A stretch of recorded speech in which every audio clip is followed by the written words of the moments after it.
Саламатсыздарбы? Мен Абдиллаева Айнура Тажибаевна, архив кызматынын Баткен региондук башкармалыгынын начальниктин орун басары. Буга чейин мамлекеттик кызматкер окуп кеткен Манас эпосунун Теңирул бөлүмүнүн уландысын окуп берейин.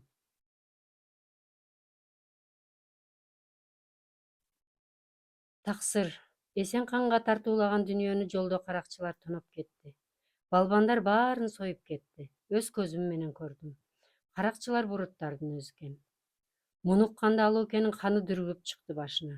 Доолбас кактырып, жууктагы жайсаңдарын чогултту. Мунарга от жактырып, мунардан мунар белги берип, алыстагы жайсаңдарын чакыртты. 60 бурку илим карманган аярларын топтоп, балаштырды, далы карматты. Рам даңзасын окутту. Аярлар айтты: "Ханым, качып келген балбаның чын сүйлөйт. Дүнүйөңдү ороздунун уулдары алыптыр." Алоокенин кан ичмеси кармады. Буруттарды тукум курут кылып, тыйпыл кырууга чамынды.